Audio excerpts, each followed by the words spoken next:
Hello everyone.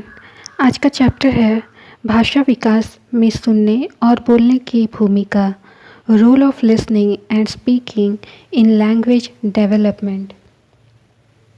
प्रायः सुनने और बोलने की क्रिया एक साथ चलती है। जब हम बच्चों के सामने कुछ बोलते हैं तो वे सुनते हैं, सुनने के बाद वे प्रतिक्रिया स्वरूप कुछ बोलते हैं। अतः हम कह सकते हैं कि भाषा विकास में सुनने और बोलने की भूमिका का महत्व अद्वितीय है। भाषा विकास में सुनने की भूमिका। भाषा विकास में सुनने की भूमिका बहुत महत्वपूर्ण है। जीवन के प्रारंभिक काल में ही शिशु माँ की ध्वनियों के माध्यम से ही शब्दों को ग्रहण करता है तथा धीरे धीरे उन शब्दों को बोलना सीखता है। सुनना भाषा विकास का प्रथम चरण है। भाषा विकास में सुनने की भूमिका का महत्व निम्नवत है। पहला, शुद्ध उच्चारण करने में। सुनना एक स्वाभाविक प्रक्रिया है। इसके माध्यम से बच्चों में शुद्ध उच्चारण करने के कौशल का विकास होता है। सुनने के माध्यम से ही बच्चा बोलने में आने वाली उच्चारण संबंधी अशुद्धियों को दूर करने में सफल हो पाता है, जिसके परिणाम स्वरूप उसके भाषा संबंधी कौशल में निखार आता है। दूसरा, शब्द भंडार में वृद्धि। सुनने के माध्यम से एक बच्चे के शब्दकोश में वृद्धि होती है, जिसके माध्यम से उसके भाषा विकास में वृद्धि होती है। तीसरा, महत्वपूर्ण जानकारी प्राप्त करने में। सुनने के माध्यम से ही एक बालक को समाज, व्यवहार, जीवन आदि से संबंधित उपयोगी जानकारी प्राप्त होती है। चौथा, दूसरों की अभिवृत्तियों को ग्रहण करने में।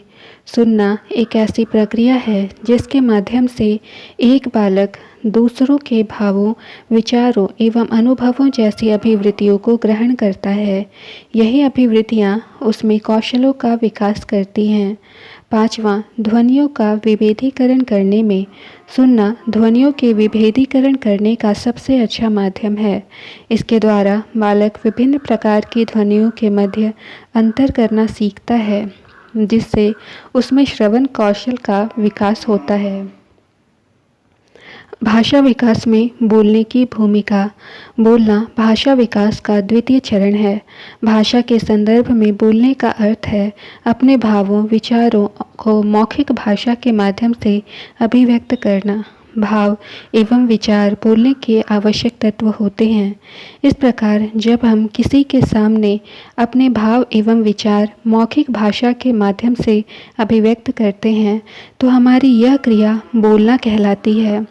यह बात दूसरी है कि हम मौखिक भाषा के माध्यम से अपने भाव एवं विचारों की अभिव्यक्ति किस सीमा तक कर पाते हैं।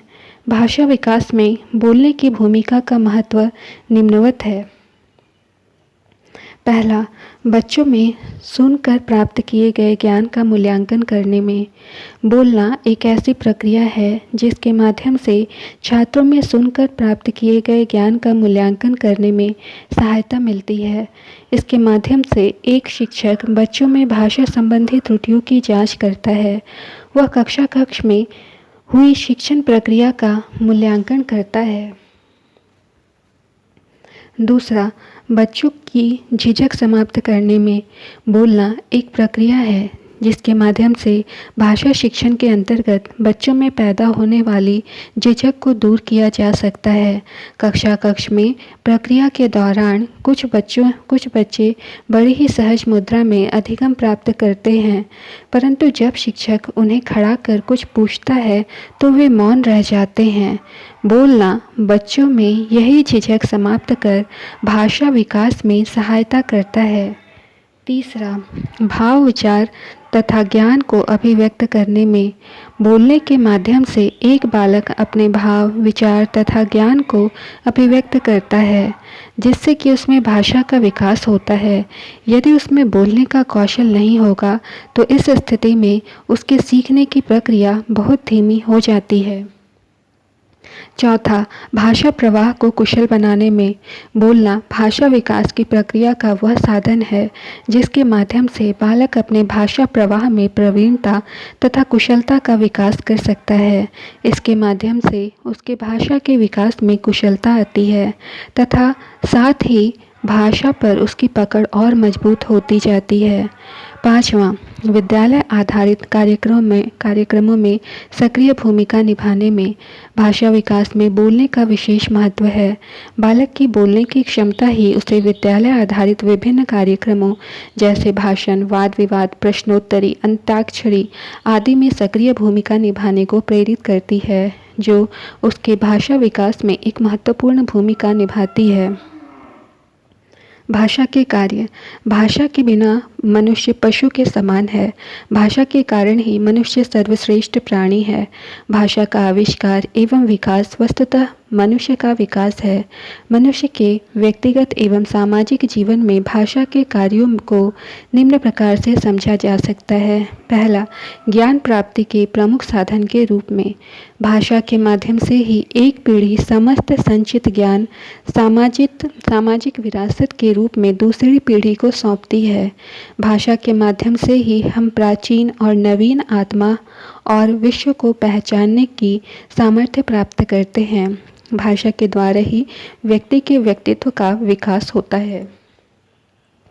दूसरा, विचार विनिमय का सरलतम एवं सर्वोत्कृष्ट साधन के रूप में बालक जन्म के कुछ ही दिनों पश्चात परिवार में रहकर भाषा सीखने लगता है। यह भाषा वह स्वाभाविक एवं अनुकरण के द्वारा सीखता है। इसे सीखने के लिए किसी अध्यापक की आवश्यकता नहीं होती है। यह बालक में विचार विनिमय का कार्य करती है, क्योंकि भाषा संकेतों एवं चिन्हों से श्रेष्ठ है। तीसरा, सामाजिक जीवन में प्रगति के साधन के रूप में भाषा समाज के सदस्यों को एक सूत्र में बांधने का कार्य करती है। भाषा के माध्यम से ही समाज प्रगति के पथ पर आगे बढ़ता है। भाषा जितनी विकसित होगी, समाज उतना ही विकासशील होगा। भाषा के माध्यम से समाज के नैतिक व्यापार ही संपन्न नहीं होते, अपितु उसकी संस्कृति भी अक्षुण्ण रहती है। यह भाषा ही है जिसके आधार पर विभिन्न क्षेत्रों, विभिन्न जातियों एवं धर्मों के लोग मिलजुल कर रहते हैं। वस्तुतः भाषा समाज को जोड़ने में सहायक है। अतएव यह कहा जा सकता है कि भाषा सामाजिक जीवन में प्रगति लाने का कार्य करती है। चौथा, व्यक्तित्व के निर्माण करने में सहायक। भाषा व्यक्तित्व के विकास करने में सहायक है। व्यक्ति अपने आंतरिक भावों को भाषा के माध्यम से अभिव्यक्त करता है तथा इसी अभिव्यक्ति के साथ अंदर छिपी अनंत शक्ति अभिव्यक्त होती है। अपने विचारों एवं भावों को सफलतापूर्वक अभिव्यक्त करा सकना तथा अनेक भाषाएं बोल सकना विकसित व्यक्ति के ही लक्षण है। अतएव किसी व्यक्ति की अभिव्यक्ति जितनी स्पष्ट होगी, उसके व्यक्तित्व का विकास भी उतने ही प्रभावशाली ढंग से होगा। पांचवा, भाषा राष्ट्र में एकता की भावना जागृत करने में। समस्त राष्ट्र प्रशासन का संचालन भाषा के माध्यम से होता है। भाषा राष्ट्रीय एकता का मूलाधार है। इसके साथ ही कोई अन्य भाषा भी विभिन्न राष्ट्रों के बीच विचार विनिमय, व्यापार एवं सांस्कृतिक आदान प्रदान का कार्य करती है। ऐसी भाषाओं के अभाव में विभिन्न राष्ट्रों के विद्वानों की विचारधाराएं राष्ट्र विशेष तक ही सीमित रह जाती है। छठा, बालकों में चिंतन एवं मनन की भावना जागृत होने लगती है। हम भाषा के द्वारा ही विचार, चिंतन एवं मनन करते हैं। मानव अपने विचारों की ऊंचाइयों के कारण ही सभी प्राणियों में शिरोमणि समझा जाता है। शुकसारिकादि पक्षी केवल थोड़े से समझने योग्य विचार कर व्यक्त कर सकते हैं। इसी कारण अन्य नभाचारियों की अपेक्षा आर्द्रता समझे जाते हैं। विचारों की ऊंचाइयों के कारण ही आज मानव विभिन्न ग्रहों की जानकारी लेने में सक्षम है। विश्व शांति एवं मानव एकता के प्रयास निरंतर प्रयत्नशील हैं। अतएव यह स्पष्ट हो जाता है कि विचार, चिंतन एवं मनन शक्तियों का विकास भाषा पर ही आधारित होता है। सातवां, साहित्य एवं कला, संस्कृति एवं सभ्यता का विकास करने में। साहित्य भाषा में लिखा जाता है। भाषा का विकास उसके पल्लवित साहित्य के दर्पण में देखा जाता है। इसी तरह से कला के स्वर भी भाषा में मुखरित होते हैं। जब वायुमंडल में स्वर गूंजते समझते हैं तथा श्रोता गदगद हो जाते हैं तो सारा चमत्कार भाषा का ही होता है। भाषा के द्वारा ही हम अपने समाज के आचार व्यवहार तथा विशिष्ट जीवन शैली के से अवगत होते हैं और भाषा के द्वारा ही हम नवीन आविष्कारों के आधार पर एक नवीन सृष्टि का सृजन करते हैं तथा अपनी भाषा को उन्नत बनाते हैं। मर्टो ए पाई के अनुसार भाषा की कहानी वास्तव में सभ्यता की कहानी है। 8वां, भाषा कठिनता से सरलता की ओर ले जाने का कार्य करती है। सत्यता यही है कि मनुष्य न्यूनतम श्रम में महत्तम कार्य करना चाहता है। मनुष्य की यही प्रवृत्ति भाषा के लिए भी उत्तरदायी है। जैसे टेलीविज़न को केवल टीवी कहकर ही काम चला लिया जाता है, वास्तव में वास्तविक शब्द कष्ट साध्य होने के कारण सिर्फ टीवी कहकर काम चला लिया गया। व्याकरण में भी यही नियम लागू होता है, जिसके अंतर्गत आरंभ में तो अनेक रूपों तथा अपवादों की अधिकता थी, परंतु धीरे धीरे आधुनिक भाषाओं तक आते आते नियम बनकर रूप कम हो गए तथा अपवादों की अधिकता भी कम हो गई। बच्चे भाषा को कैसे एक उपकरण के रूप में प्रयोग करते हैं। जीवन में भाषा के उपयोग से हम सभी भली भांति परिचित हैं। भाषा एक ऐसा माध्यम है जिसके द्वारा हम अपने भावों एवं विचारों का आदान प्रदान करते हैं। बच्चे भाषा का प्रयोग एक उपकरण के रूप में निम्न प्रकार से करते हैं। पहला, सीखने में। बिना भाषा के चिंतन संभव नहीं है, जैसा कि पशुओं में होता है। बच्चे भाषा के माध्यम से सीखते एवं सोचते हैं। बच्चों के लिए भाषा एक उपकरण के रूप में कार्य करती है। जो बच्चा जितनी जल्दी बोलना सीखता है वह उतनी ही जल्दी सोचता है तथा जो बच्चा जितना देर से बोलना सीखता है वह उतनी ही देर से सोचना शुरू करता है। दूसरा, क्षमताओं का विकास करने में। बच्चे अपनी क्षमताओं का विकास भाषा के माध्यम से करते हैं। वे भाषा को एक उपकरण के रूप में प्रयोग कर विभिन्न प्रकार के विचारों का आदान प्रदान करते हैं, जिससे उनमें विभिन्न प्रकार की क्षमताओं का विकास होता है। तीसरा, सामाजिक व्यवहार एवं सामाजिक अंतःक्रिया करने में। भाषा के माध्यम से ही समस्त मानव जाति सामाजिक समूहों में संगठित हुई है तथा राष्ट्र के रूप में गुथी है। भाषा के अभाव में यह सब संभव नहीं था। इस दृष्टि से भी मानव जीवन में भाषा का बड़ा महत्व है। बालक भी समाज में व्यवहार तथा सामाजिक अंतःक्रिया भाषा के माध्यम से ही करता है। वह इसे एक उपकरण के रूप में प्रयोग कर स्वयं का सामाजिक विकास करता है।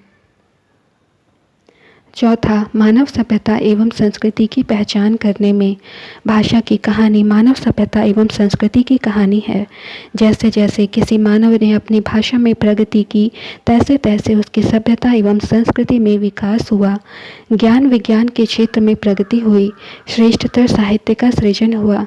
इसी तरह बच्चे भी भाषा के माध्यम से मानव सभ्यता एवं संस्कृति की पहचान करते हैं।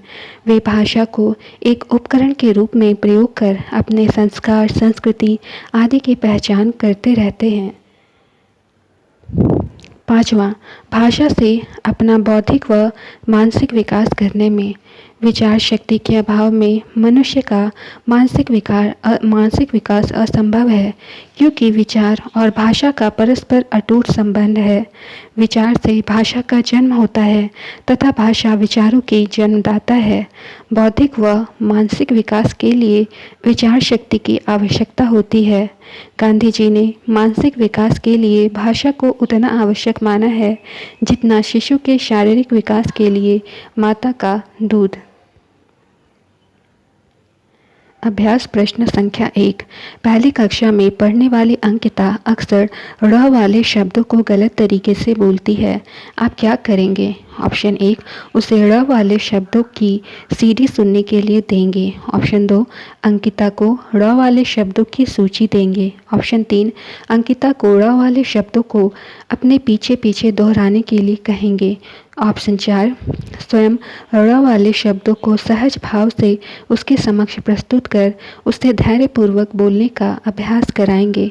तो यहाँ ऑप्शन नंबर 4 करेक्ट होगा। स्वयं ड़ वाले शब्दों को सहज भाव से उसके समक्ष प्रस्तुत कर उससे धैर्यपूर्वक बोलने का अभ्यास कराएंगे। प्रश्न संख्या 2, भाषा की कक्षा का माहौल कैसा होना चाहिए?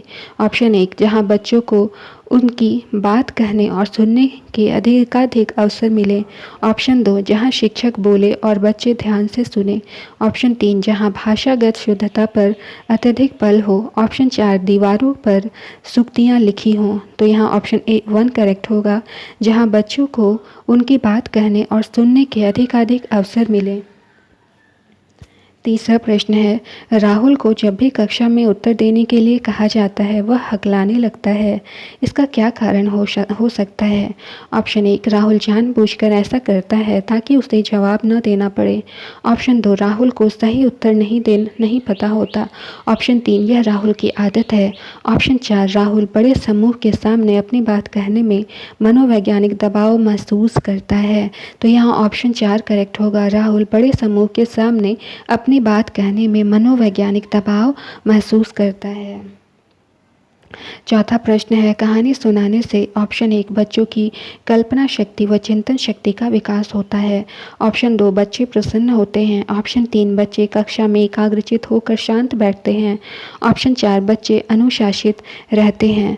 तो यहाँ ऑप्शन 1 करेक्ट होगा, बच्चों की कल्पना शक्ति व चिंतन शक्ति का विकास होता है। पांचवा प्रश्न, मौन वाचन शिक्षण का उद्देश्य है। ऑप्शन 1, तार्किक योग्यता का विकास। ऑप्शन 2, मनन शक्ति। ऑप्शन 3, दोनों का विकास। ऑप्शन 4, उपरोक्त में से कोई नहीं। तो यहाँ ऑप्शन 3 करेक्ट होगा कि मौन वाचन से दोनों का विकास होता है, यानी तार्किक योग्यता का और मनन शक्ति का विकास।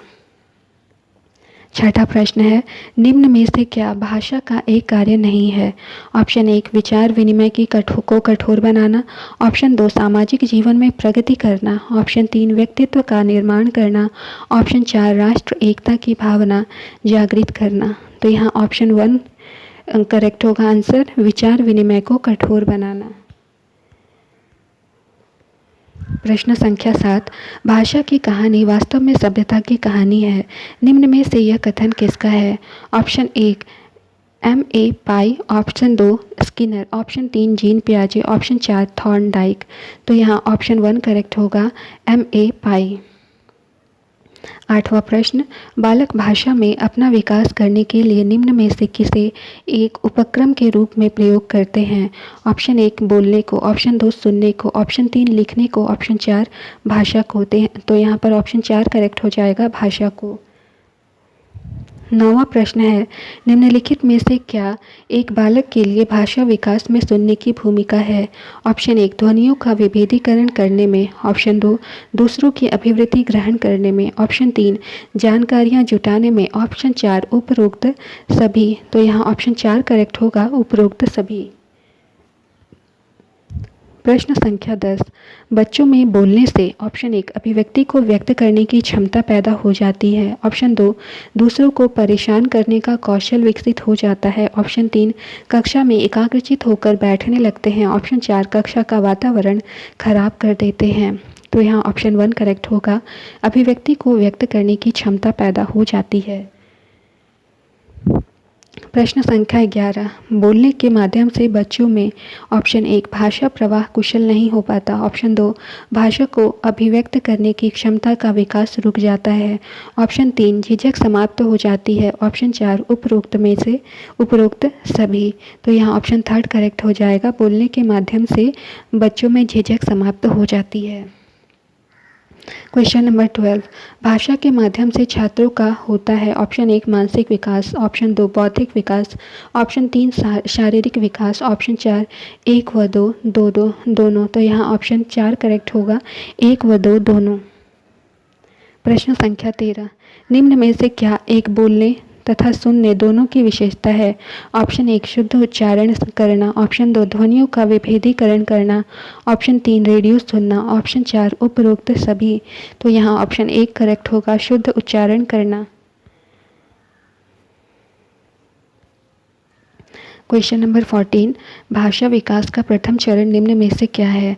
ऑप्शन 1 बोलना, ऑप्शन 2 सुनना, ऑप्शन 3 लिखना, ऑप्शन 4 पढ़ना। तो यहाँ ऑप्शन 2 करेक्ट होगा, सुनना। प्रश्न संख्या 15, भाषा विकास का द्वितीय चरण निम्न में से क्या है? ऑप्शन 1 बोलना, ऑप्शन 2 पढ़ना, ऑप्शन 3 लिखना, ऑप्शन 4 सुनना। तो यहाँ ऑप्शन 1 करेक्ट हो जाएगा, बोलना। प्रश्न संख्या 16, निम्न में से कौन सी क्रियाएं एक साथ चलती हैं? ऑप्शन 1 पढ़ना सुनना, ऑप्शन 2 पढ़ना बोलना, ऑप्शन 3 सुनना बोलना, ऑप्शन 4 लिखना सुनना। तो यहाँ पर ऑप्शन 3 करेक्ट हो जाएगा, सुनना बोलना। प्रश्न संख्या 17, मानसिक विकास के लिए भाषा उतनी ही आवश्यक है जितना कि शिशु के शारीरिक विकास के लिए माँ का दूध। निम्न में से किसका कथन है? Option 1 Mahatma Gandhi, option 2 Jean पियाजे, option 3 doctor Sarvepalli Radhakrishnan, option 4 Skinner. तो यहाँ ऑप्शन 1 करेक्ट हो जाएगा, महात्मा गांधी। प्रश्न संख्या 18, भाषा प्रवाह को कुशल बनाने में सर्वाधिक भूमिका होती है। ऑप्शन 1 बोलने की, ऑप्शन 2 सुनने की, ऑप्शन 3 लिखने की, ऑप्शन 4 पढ़ने की। तो यहाँ ऑप्शन 1 करेक्ट हो जाएगा, बोलने की। प्रश्न संख्या 19, भाव एवं विचारों की अभिव्यक्ति का प्रवाह होता है। ऑप्शन 1 पढ़ने में, ऑप्शन 2 बोलने में, ऑप्शन 3 सुनने में, ऑप्शन 4 इन सभी में। तो यहाँ ऑप्शन 2 करेक्ट हो जाएगा, बोलने में। प्रश्न संख्या 20, बालक में मनन शक्ति का मुख्य आधार क्या है? ऑप्शन 1 लिखना, ऑप्शन 2 बोलना, ऑप्शन 3 सुनना, ऑप्शन 4 भाषा। तो यहाँ ऑप्शन 4 करेक्ट हो जाएगा, भाषा। प्रश्न संख्या 21, एक बच्चा अपना सामाजिक विकास करने के लिए निम्न में से किसे एक उपकरण के रूप में प्रयोग करता है?